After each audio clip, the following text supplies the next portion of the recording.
Hello and welcome to another special edition of Soccer to the Max as we are talking about the U.S. men's national team's 2-0 loss to Canada here on the another round of CONCACAF World Cup Qualifying, the second one for this window here of January to February. We got one round of games left and then take a big break for the final one. And it keeps getting closer and closer together here for the top teams. And as another one joins the pack, and a lot to discuss here. As I am your host, Sean Garmer, here with me, as always, Mr. Erik Watkins. Oh, yeah. Just when we thought, it was going to be a simple top four, then today happened. Well, we did say it could happen. I said it was very ripe for the picking, and it certainly did happen here. We'll talk about all that when we go around CONCACAF. But of course, obviously, we got to start with the team that we always talk about here when it comes to what's happening with the U.S. men's national team. Again, a 2-0 loss. Goals at the beginning of the game, pretty much, with Cyle Larin at the 7th minute, and then at the end, basically a goal that honestly it counts for everything, but it doesn't really count as far as what it says about the game. It does show the defensive liabilities when you don't have your regular starting squad in there. But outside of that, I think Erik, we did talk about that. It seemed like the team was looking ahead of this game. This game was the game that they could kind of give away, not necessarily want to give away, but it was the game that they weren't necessarily so focused on winning because it's the away game. You sort of expect to either draw or lose these games, and you win your games at home. That's usually what you do with qualifying. But I don't know that after what happened in the first game with Canada, your draw at home in a game where you didn't look very good. This game had a lot of possession for the U.S., but not a lot with it. And that was the thing. When you looked at really the heat map, most of it was in the middle third. If you look at all of the duels won, which possession really wasn't that sloppy, it was 50-50. But going ahead, instead of just, finding a way through or using any creativity along the wing, Canada was more content to just sit deep, force the US to go through cycle after cycle after cycle of trying to break their defense down. And that's exactly what the US did. We would find a way to cut through right in the center, and then we kick it back right on the edge of the final third and try to build up again. Kick it back, build up again.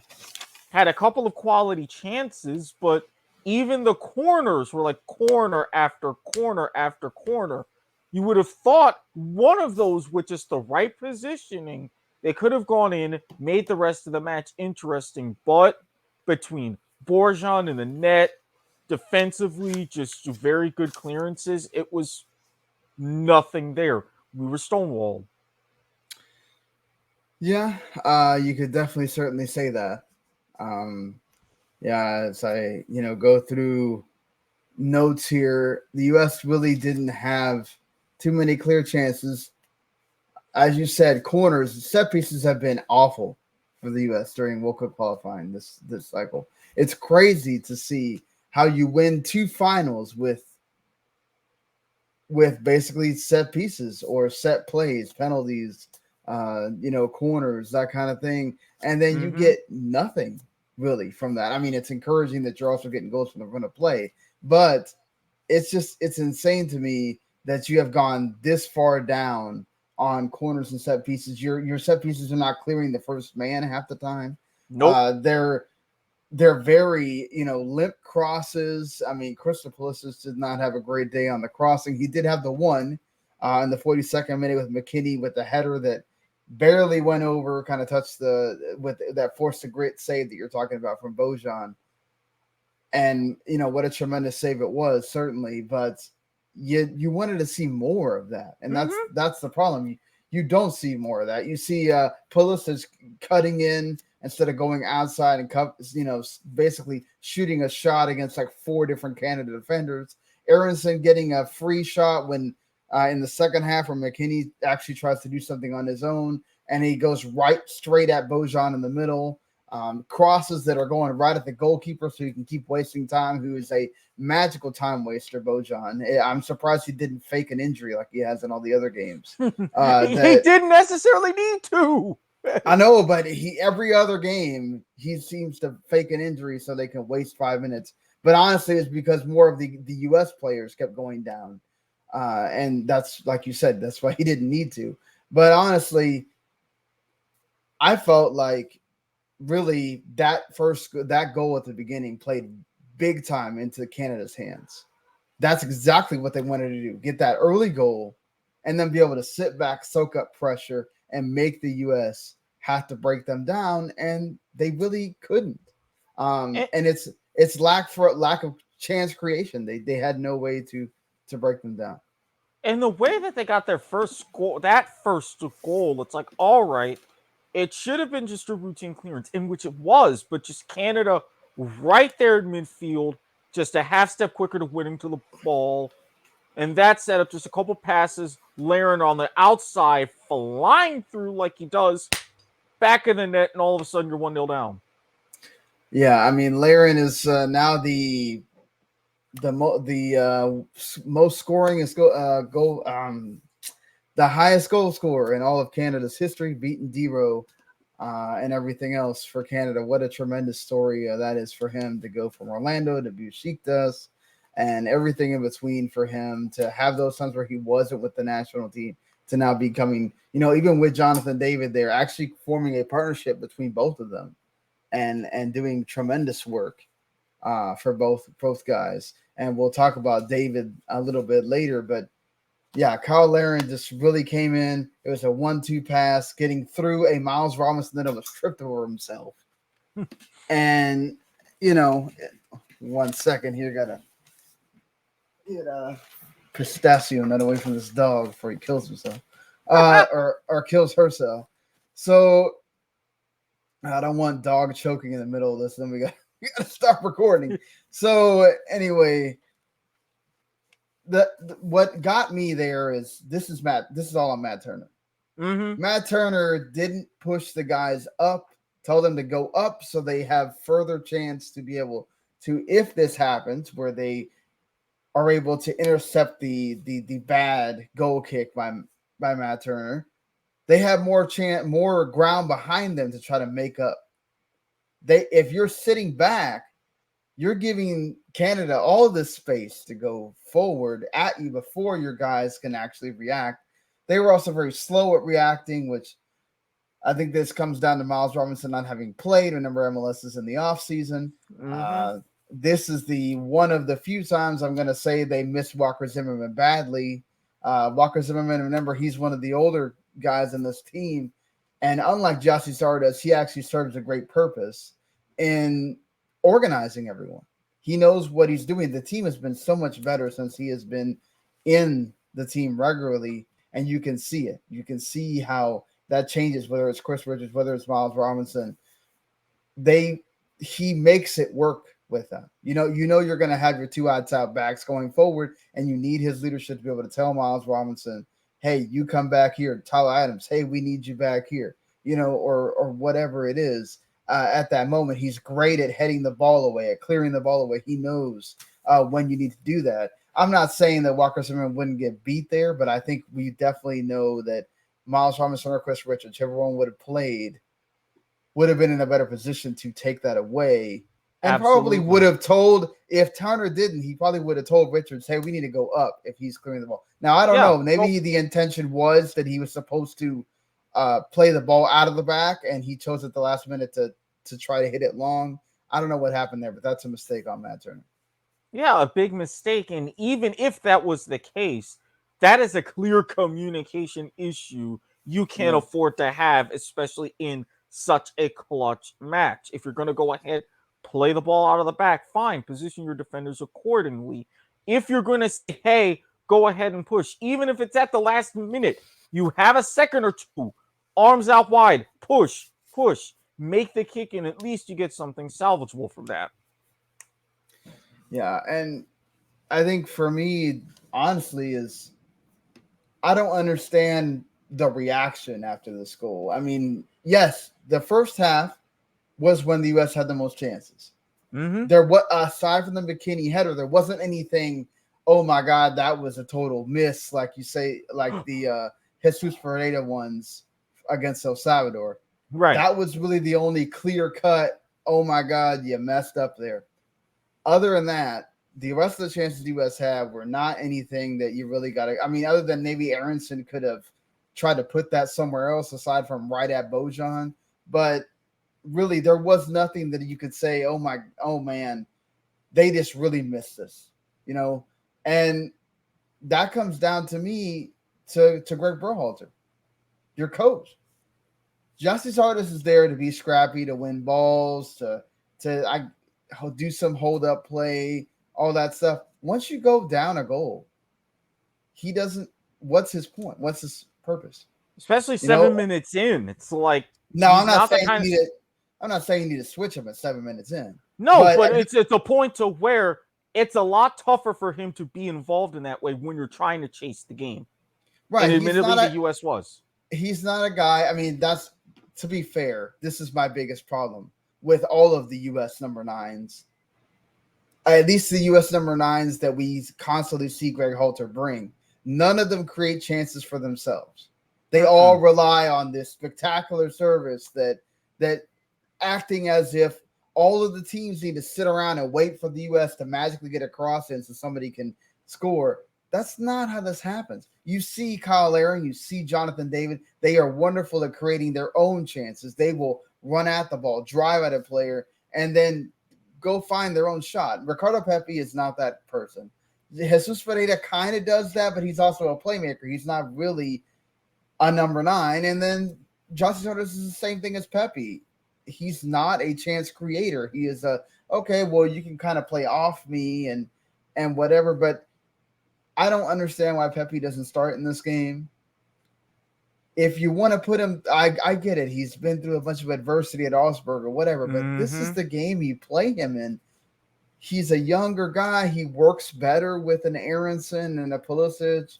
I don't know. Just Josh's Artist has always been like a square peg round hole to me with this of like he's coming because he's a Berhalter guy. He's not coming because he really would add a lot to this team. And then also it's like Pepe's at least been playing, even though he's not been doing great. He's playing. Josh's Artist is sitting there, not playing. He's coming off cold. MLS is in the offseason again. So I didn't understand that. And then how many times has Gregg Berhalter made changes at halftime? Right? Yeah. And then so you don't make a change at halftime here. Nope. That doesn't make sense to me. No. And it's something to where it's not like you were down like this incredible amount. You make a couple tweaks, you tinker, as he is wont to do. As you said, making those halftime changes, you could go ahead and at least, if it takes 15, 20 minutes, you're at the 65th minute, you have a chance to level things. Fantastic. But it was bad to worse. Yeah, I mean, that's the thing is like if you would have had Pepi been able to be in from the 45th minute on. It gives him like 15 minutes to get adjusted. Yep. And then by the time, like you said, 67th, 65th minute, by the time you're bringing on some of the other guys, Jordan Morris, well, those guys come in later. Who was it that they brought in for Acosta? And even then, by the time you bring in Areola and bring in Reggie Cannon, maybe there's more cohesiveness at that point with Pepi and the rest of the guys. I mean, so like I understand keeping Pulisic on. I think he had a slightly better game in this one, but this is another case where I think you're missing like not having that. I think the midfield was fine, but also Adams having to go off didn't help because that changes the dynamic of the team. It seemed like he picked up an injury. So it wasn't, there was no bite in the team, and I feel like he waited too long to try to provide that. It's like, well, okay, we made it through the first half. All right, we're only down 1 goal. Fair enough. It is in Canada in tough conditions, all that stuff. But it just feels like there was never a moment where that team was urgently trying to get that goal. There was no, No. oh my gosh, we got to score. We got to do this. It's like, what's going on? Like, why is everyone just so laissez-faire? Not saying they don't care, but it's just more of a like lackadaisical kind of Yeah. feeling. They cared, but it really no sense of urgency, and their heads weren't fully in it. Yeah, that passion just wasn't there for me. And I get it. Maybe, it's everybody's looking ahead to that Honduras game where it's like, okay, that's the game we got to win. That's the game we have to show out on. It's at home. But I mean, do you really want to do that? Minnesota's gonna be like 5 degrees outside. I mean, it's not necessarily it's better conditions as far as not having to play on turf and concrete and all that stuff, but not going to be better conditions outside in the temperature. So I mean, this doesn't make a lot of sense to me. What Gregg Berhalter went out here for? He said later on that, oh man, I can't doubt the effort of the team today. It just, the chances just weren't there, and I mean, credit to Canada first of all. No, Alfonso Davies, no Eustaquio, and Tajon Buchanan really wasn't doing what Tajon Buchanan does. He was really just being a defender more than he was really making sure that Serginho Dest didn't get wild on anyone. And the same thing for Richie Larea, going back and forth to make sure that Anthony Robinson wasn't a big, huge force, even though he had a lot more room on the left side than, say, Serginho Dest did.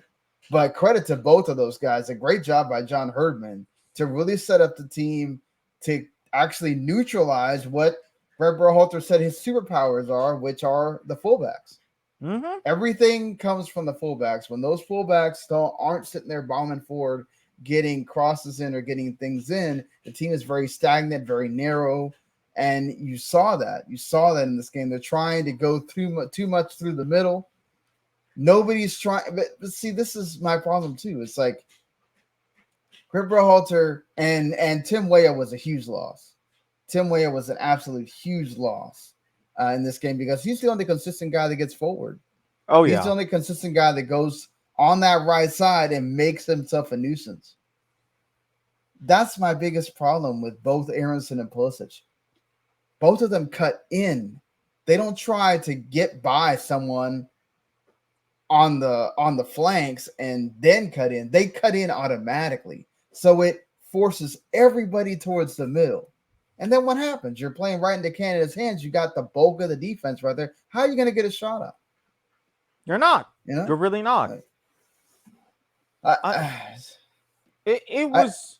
Do you think it's like a lack of confidence from like Pulisic, who doesn't have this? He doesn't know what's going on really at Chelsea. And then, Aronson's kind of been. I don't think he's been playing as much as he was pre all of the break and everything. Do you think it has something to do with that, or maybe? But for some of these things, even if there's that little bit of lack of confidence, you almost have to rely on like muscle memory a little bit. We've seen Pulisic in some quality 1v1 situations. We've seen Aronson like do these things before. They know themselves they're capable. And if you boil it down into very oversimplified terms, that's where the hangups were. Go ahead, take on that challenge, then go ahead and come inside when you're already in deep. Go ahead and make those plays once you can draw everybody towards the middle at the last minute, catch teams off guard defensively. It's just like part caution, part fear, however you want to call it, but it's just, oh, can't do this. Oh, well, I better do this, do that, and you need a reset. Exactly. It always feels like, oh wait, I'm not in the position I'm supposed to be in. I better go back now. It's like, where's the freedom of play? Where's the Mm-hmm. like just let me go for it? I don't see the players going for it. I don't see anybody driving at another player, putting fear into them. I don't see that. I just see like, all right, well, wait, I got to the barrier and I can't go anymore. It's that's not a soccer player. That's No. not a player that has confidence to want to go at someone. Like the only person I see doing that, aside from Tim Weah, who was not in this game, is Weston McKennie. Other than that, I just see a lot of, like you said, a lot of fear, a lot of, whether it's just self doubt, a lack of confidence, whatever. It's just that's not what this team is not up to its potential of what they should be. They show flashes of it sometimes, but it's just it's that whole thing of why people say when you play a team like El Salvador and you're at home, you want to see them do more because you know they can. And you want some kind of thought to the next team that you have to play. Mm-hmm. Oh, damn, we gotta take this team seriously. It's why am I gonna fear a team that can barely beat El Salvador 1-0 at home?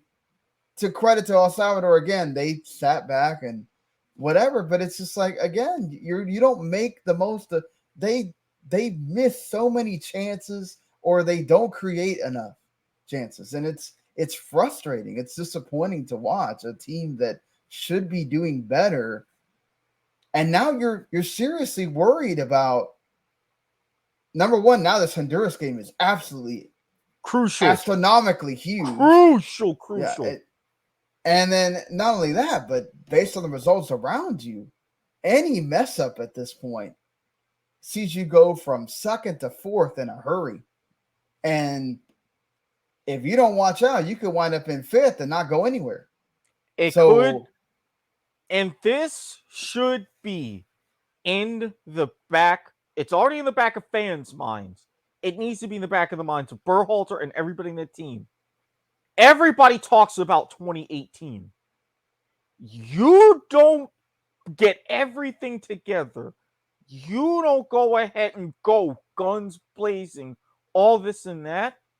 It could turn around and be 2018 all over again. And then what? You see Canada, they're not worried. They're in the octagonal, still undefeated. They're tops. They're the ones with the confidence and momentum. exactly. Mexico, you see them. We'll talk about them in a second, but they're going to be smelling blood in the water, knowing what's coming up in March. You've got your other teams, Costa Rica, Panama. Again, CONCACAF is surrounding you right now. You don't want that. You don't. Yeah. And that's the worry right now is that now, yes, should you be able to go to Minnesota and beat Honduras, however the hell it is you're going to beat them, whether it's 1-0, 5-0, 3-1, 4-2, whatever. Yes. Yes. Should you be confident in being able to do that? Yes, you should. But yes, is Honduras eliminated? Yes, they are. Does that mean they're going to lay down? No. So, and just like you saw with Canada today, they have, depending on who the coach decides to play, if he goes all out and they don't send everybody home or whatever, and everybody's still there, watch it. They have some players that can hurt you on the counter Mm-hmm. if you're not ready. If you have another defensive showing, now granted, look, the defense wasn't bad. It's not like Canada had No, a billion chances. They didn't. They really did no. not. They just had two really bad moments. And then Matt Turner had another bad moment where the other really big chance for Canada, Jonathan David, gets a poor clearance, a pass over from Frazier. Again, another shot of him being able to create a chance for himself, drives out a player, gets through, shoots. Turner makes the save, but then he fumbles it right in front, and Cyle Larin just happens to not be able to make the shot happen. Or that's probably another goal right there, and you're down 2-0 with like 70 in the 70-something minute instead of at the end when it didn't matter. But that's the point here. Is all it takes is one chance, one opportunity. You're not sitting there taking it to the front foot. This is where I really hope we see the United States play like they did in the Costa Rica game at home or the Mexico game at home. From the word go, and you don't stop. This is my problem with the U.S. team. Oh, we're all giddy to go in the first 10 minutes, whatever. And then after that, it's like, oh, here we go. It's not happening today. And we start just like, we're kind of mojo going. It's like, little foot off the gas, a little bit more, a little bit. No, you got to slam it down. Put the foot down.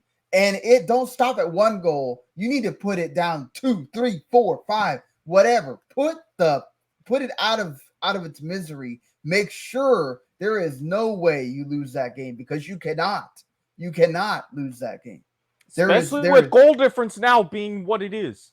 It's not even goal difference. It's what you have after this game. You have 3 incredibly difficult games with the 3 teams aside from Canada that you just lost to in the mix. Honduras is the last easy game that you have. That's it. And 2 of them are away. 2 of them are in Azteca and in San Jose, the last freaking game of the qualifying, and you have no idea how the rest of the thing's going to be at that point. And all the teams around you have some really tough games. You're the only one really that has a game that doesn't matter. As far as for Honduras, they're eliminated pretty much. Mm-hmm. They're basically mathematically eliminated. Yeah, they're mathematically out of it. Yeah, they can only get up to 15 points now if they won everything, which is not going to happen. But if they won everything, they can't even make it to the 4th spot. But still, the point is, you are at a crucial time where I know this is people are going to see, and they're just going to make up for all the other crap that happened in this window. Doesn't matter. What you need to do is go out there and win. And, this is where you play all your best players. Maybe you don't play Pulisic from the start. You let somebody else shine at that moment, and you go and you take it to them, because you have put yourself in this position where now, depending on what happens with the rest of these games on that day, you could be under some serious fire. Even if you get the win and you go up to 21 points, we could see so much happen underneath that it's not comfortable. And that's the problem. This is where, if you would have got that point, or you would have perhaps got an upset win, you're looking at Canada being closer to you. Yep. So there's always that chance that you can leapfrog and go first. Now first is almost possibly out of the picture. You got to hope that El Salvador pulls up a miracle in El Salvador, which, I mean, you got what you wanted. El Salvador has everything to play for, so they're going to come at them. But, that the thing is, El Salvador also has games against the teams that are around them after that. So even if they were to lose this game, they still have an opportunity, because they were able to beat Honduras. They still have an opportunity to be in the mix in those last 3 games. So this is a huge thing for the U.S. Again, you didn't expect to go in there and tell Hamilton and win, but you expected them to show a lot more than they did, and you expected them to at least be fighting for a draw, and it felt like that was never going to be the case in that game. No, it really wasn't. And if you look at, just based on the score line, how everything happened, if you break it down from a statistical level, I'm sorry, 2-0 Canada just fit. It really did. Even 1-0 Canada fits, because that was really the difference in this game as opposed to the first game. Was you didn't have Alphonso Davies to be able to create that double counterattack, where they would have released Tajon Buchanan more had they had Davies there to create that, where you have to be scared of the counterattack. In this game, you're not worried about the counterattack so much, so they basically just decided to sit in instead, especially once they got that early goal. And Canada was a lot less dangerous going forward, but you still had the same problem where let's go side to side, go backwards. You're not making passes forward. You're not trying to push the ball forward. You're trying to find some cute way to get through a Canada defense that is just sitting in their blocks, and they're happy to do it. And it's frustrating. It's frustrating because teams are going to play you this way. Mm-hmm. You're going to get to Mexico, they're going to play you that way. You're going to get to Costa Rica, they're really going to play you that way. Panama's going to play you that way. They already did it, and you already lost to them. So that's the point. You need Berhalter. I don't know what his thing is. He cannot figure out how to break these blocks and get the players to be able to break these blocks. Maybe if you switch them from sides, maybe if you switched Aronson and Pulisic, maybe if you let the players kind of have a little bit more freedom there in the midfield so that Musa could feel like he could go forward and do some of the creative things that he does, or McKinney can do some of the creative things he does, and have Adams just kind of sit there in front of the back four and hold, like play around with it a little bit so that team feels like they have the ability to innovate and have some moments of spark, because it feels like it's so rigid into this. Okay, you got to fit in this shape and you can't move from this shape, and it's just so frustrating, honestly. It really is. It really is. So speaking of frustration, it was an absolutely frustrating day for Mexico as well at the Azteca, losing 0-0 to Costa Rica. They had plenty of chances, including several headers that went far. In fact, they actually had a goal that went in from Rogelio Funes Mori that was actually called offside after number 4 of Costa Rica. I can't remember his name at the moment. He happens to move to the side, which makes Funes Mori offside at that moment. Also, in the old offside rule, they would have already been offside because Chucky Lozano was offside on the other side. But either way, so they called it offside right as soon as Funes Mori hit the net. They had the flag raised, so we didn't get to do much celebrating. And then after that, it was really just Mexico trying to go for it, peppering the goal. There wasn't that many like clear chances. It was a lot of Hector Herrera with a long shot. Somebody else with a long shot. Somebody with a header that goes wide or goes out. And even from the Costa Rica side, they just seemed to like, all right, if we can just break someone up right through the middle, bomb it to them, create a 1v2, see what happens. And they did that a few times. It nearly worked. But overall, it didn't entirely work because there were no goals. It was some great plays, but it was just the defenders were right there. Or like you had the keeper right there. It was just that little bit of a moment that kept it at 0-0 each time. Yeah, I mean, when you have Keylor Navas on your side for Costa Rica, that helps a lot. When he's able to. Well, I mean, that too. Yeah, I mean, you have Memo Ochoa as well for Mexico. Those are two really tough keepers to have to deal with. Yeah, they combined for I think like 4 saves. Like 4 saves. Yeah, Memo had 3 and 1 for Navas, which is the header that he had to push over the bar or whatever. For me, I think what I saw again is, I said it last time, but Joe Campbell is so important to this team, and he showed it again, and giving everybody a masterclass on how to hold up the ball. Every time he holds up the ball, he turns and he makes something happen. And that's what you want in your forward when you play one up top by himself like that. He is terrific in being able to get that going and knowing exactly what he wants to do. If there's space, he goes into it again, going into that space and then finding the guy. The only thing that sucks is, aside from Campbell, they really don't have anyone like they used to that you're scared of striker-wise. Martinez was serviceable, but he's not someone that I'm really worried about. The couple of shots that he had were like bad angle shots that were never going to go in on any day, honestly, and they were not going to fool Memo. And then I think they had Borges is the one that had the easiest one, where he's right in front of goal, the 39th minute. The ball he could have hit that ball anywhere, with his head, and he hits it right at freaking Memo Ochoa, and then just forget it, so that was how it went for Costa Rica. The few chances that they actually tried to do something.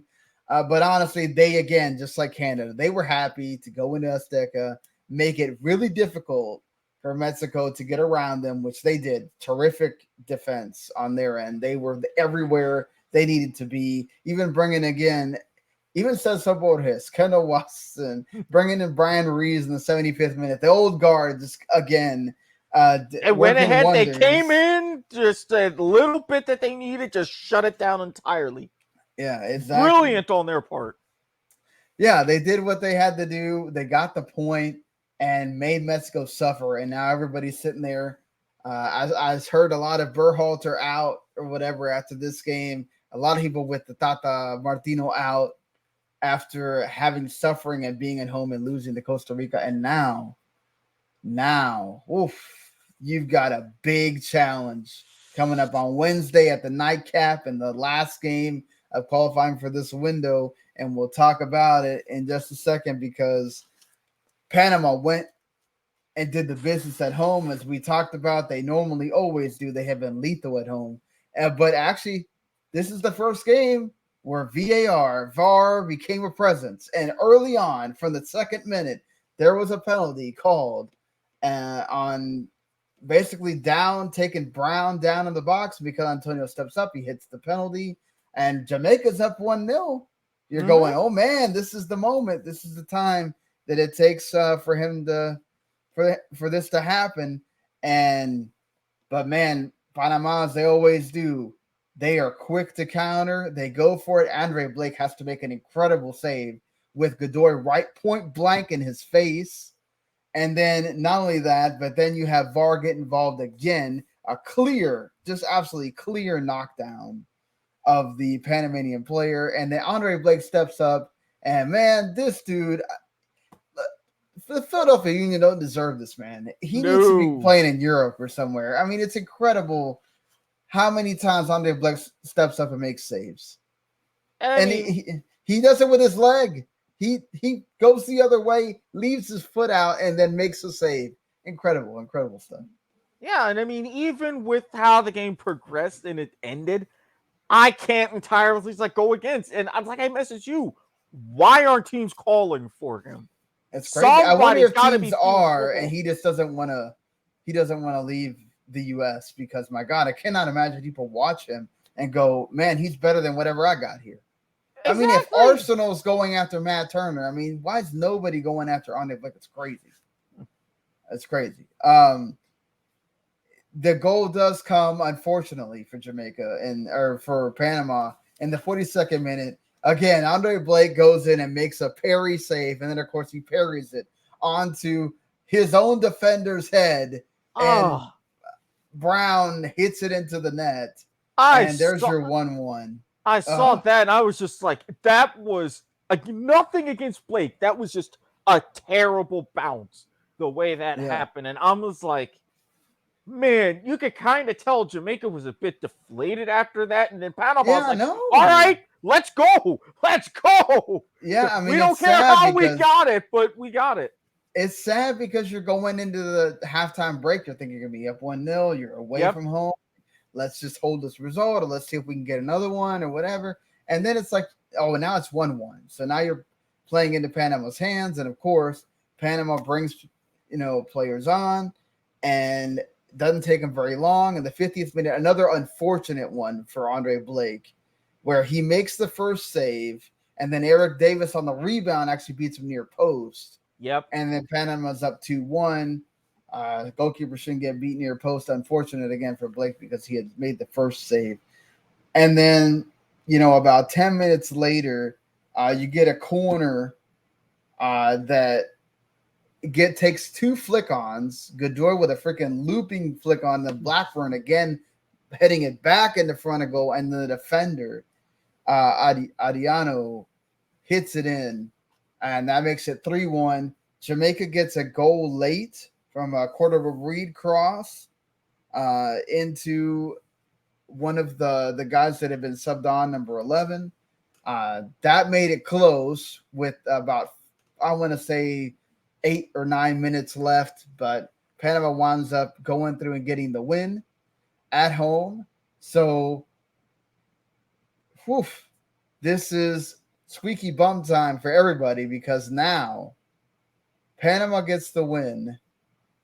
and the standings are ever so close. The U.S. with goal difference and with the head-to-head victory over Mexico are above them and 18 points. Mexico has 18 points thanks to the point they got from Costa Rica, and then Panama with the win right there at 17 points. My goodness. And then Costa Rica is right there with 13. So what are we looking at? This is what we're looking at now. But let's get through the last match that happened on this whole round of World Cup qualifying. El Salvador goes into Honduras, which Honduras still had technically a chance in this game. They decide not to play their big guns from the start. They let them be the super subs in the second half. But even then, Honduras in the first about 20 to 25 minutes were the protagonists of this game. They were going at it. They were going for it. They had shots that went wide. They had a header that went wide.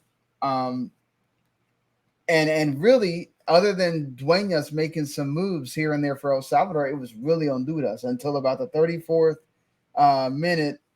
A move from Dueñas that gets it up to Bonilla, who makes a sweet move inside the box to fake out his defender, gets it, scores it, and El Salvador's up 1-0 in the 34th minute in San Pedro Sula.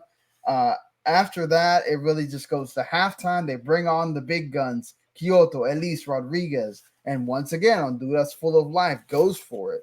They have a lot of movement. Rodriguez with some shots that kind of go over the bar. The big one is from a move from Rodriguez that it gets saved, and Elise is right there in front of the El Salvador keeper, and he absolutely scuffs it and can't hit it. Whiff. And that was a huge telling point of this game, because that should have been the one that makes the draw and puts it in a different light for Honduras. Obviously, they need the 3 points because 1 point isn't going to do anything for them.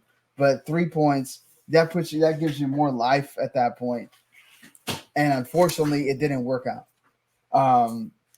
El Salvador kept kind of just trying to go deal with it, and they kept kind of just defending. Rodriguez, again, being very prominent in most of these attacks here for Honduras, which is kind of like movements that are out there barely going to the bar. It's saved by the goalkeeper. And then at the end, 92nd, when Darwin Sedan off his own rebound makes a move to be able to get the second goal to put it away.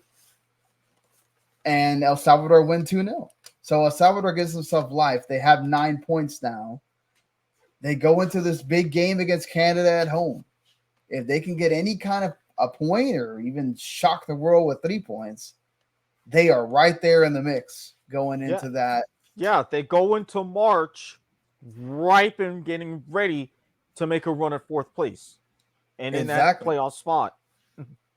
Yeah, so Canada can either kind of put them out of the misery at home, or you can have El Salvador put themselves into the mix here. And I mean, Hugo Perez has done a masterful job with El Salvador. You got to give him credit for that. So here's what we're looking at for Wednesday. A Jamaica team that also still has an opportunity, even though their commissioner or whoever's the head of their football federation said today that I guess even if they were to beat Costa Rica, now had they beat Panama and then also beat Costa Rica, they would have been at 13 points. I don't know if he would have been saying the same thing, but I guess he doesn't have a lot of faith that Jamaica are going to be able to make a run. He said they're not going to be bringing Mikel Antonio or any of the English contingent after this game because it costs them too much. And it's not worth it, apparently, because I guess he thinks that they're just not going to have a chance in these last 3 games, which they have a pretty nice schedule going forward here if they could do it. It always circles back to England when you go into the islands. I don't know why. Yeah. It always does. I guess, but it's just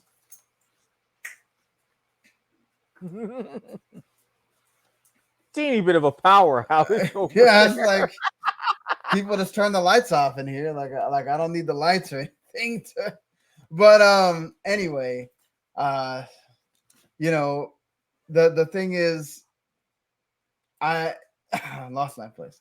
But anyway, Jamaica had an opportunity here. They kind of blew it to be able to give themselves 10 points and really have a shot here. But again, these are teams all in the same mix. Costa Rica, this is a game they have to have now.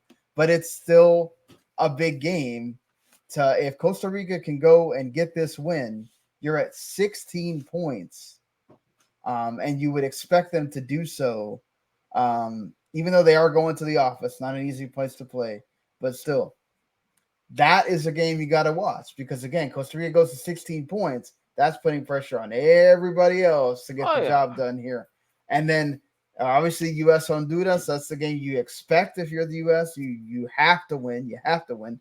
And then in the nightcap, after those games are pretty much done, you have the two big games as well. El Salvador at home against Canada. What a big game this is for El Salvador to try to get a point or possibly even the 3 points, and then Panama, Mexico. Can you imagine? Ooh. At the Azteca, Panama goes in there and gets another point off Mexico, or even surprises. I think they won't be surprised. I think Mexico is going to be apt to really make sure they go for it, even though they really have looked kind of limp. I'm telling you this right now. Given my track record of betting for games today, it wasn't the best, but forget about that. I'm calling it now. I think Mexico is in a vulnerable enough spot. Panama, they come in and they get the job done. Narrowly. So? We're talking like maybe a 1-0, a 2-1. It's going to be very squeaky.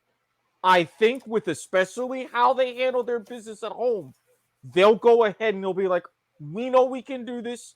We've been there before, and they get it done. You're going to hear more of a groundswell about Tata Martino, but it's shaping up to be that way.